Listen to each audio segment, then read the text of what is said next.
Scientia a commencé avec des fonds propres, c'est-à-dire que les 3 cofondateurs ont investi de l'argent, de leur propre argent justement pour pouvoir lancer Scientia. J'ai été ma propre couturière, j'ai été ma propre cuisinière, ma propre graphiste, j'ai tout fait de A à Z, monté moi-même mon site web, mon blog, etc. Faute de moyens financiers, j'ai trouvé d'autres moyens alternatifs. Alors le projet a été financé entièrement sur fonds propres à partir des investissements des associés grimpeurs qui ont investi de l'argent dans la salle. J'ai pu donc utiliser mes économies pour lancer Sourire aux Anges et je trouve que c'est très important l'autofinancement parce que ça reflète entre autres l'engagement et la motivation de l'entrepreneur. Notre première source de financement, c'est nos fonds propres. Deuxièmement, c'est les bourses de prototypage dont nous avons bénéficié. Et troisièmement, c'est le crédit d'honneur que nous avons contracté suite à notre incubation au LABES.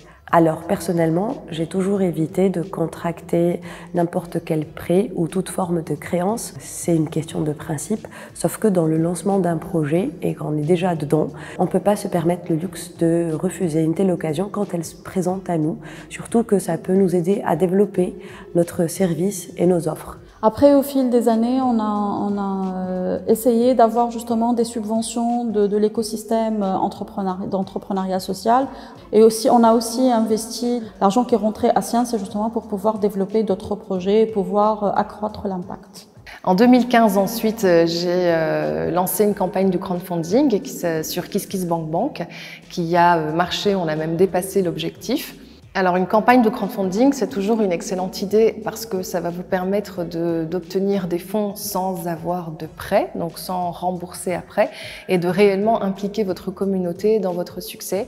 Ça va devenir un petit peu leur projet également, et ça c'est plutôt chouette pour le côté communautaire. En complément à cet investissement, on a aussi eu une subvention qui nous a permis de finaliser quelques travaux d'aménagement et de soutenir l'activité de communication de la salle au cours de son fonctionnement. J'ai pas hésité à demander un prêt parce que j'étais tellement convaincue de la réussite de Sourire aux Anges et aussi le fait de demander un prêt et d'avoir un prêt qui est raisonnable ne constituait pas un risque pour moi, mais c'était au contraire une motivation.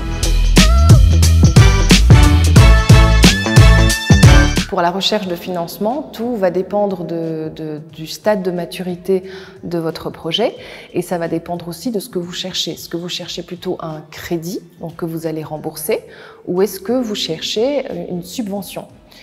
Donc n'hésitez pas, dans le cas de la subvention, ça va être évidemment des sommes beaucoup plus petites, mais ça pourrait être un très bon coup de pouce quand vous êtes complètement débutant ou en phase d'idéation. Après, au niveau d'un crédit plus important, il est peut-être préférable de d'abord lancer votre projet, de prouver qu'il est viable et d'avoir une certaine expérience et maturité pour mieux convaincre les futurs investisseurs. C'est vrai que le dilemme est difficile. Il ne faut pas qu'il reste à vouloir réaliser les objectifs de la partie qui a donné le financement et omettre de côté l'impact social. Réellement, c'est la raison d'être de notre entreprise. Une entreprise sociale et solidaire, ce n'est pas une ONG.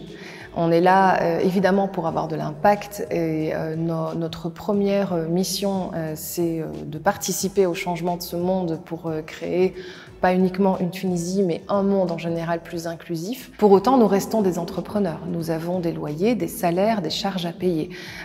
Donc c'est extrêmement important de se dire aussi que l'argent on en a besoin.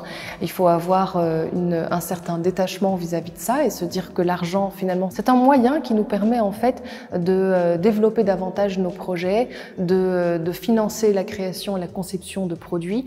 Donc c'est aussi quelque chose d'important dont il ne faut pas avoir honte. Ce n'est pas complètement contradictoire en fait. L'entreprise arrive à être autosuffisante sur les mois où elle fonctionne.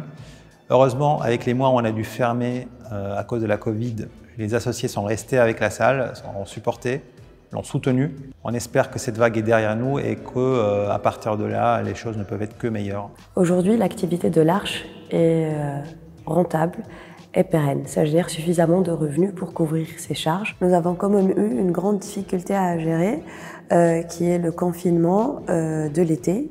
qui est arrivé quasiment tout de suite après l'obtention de notre prêt, ce qui nous a empêchés d'être dans nos prévisions et ça nous a poussé à réviser nos aspirations et à revoir nos échéances. Mais je pense que aussi c'était une très bonne occasion pour réfléchir sur de nouveaux modèles.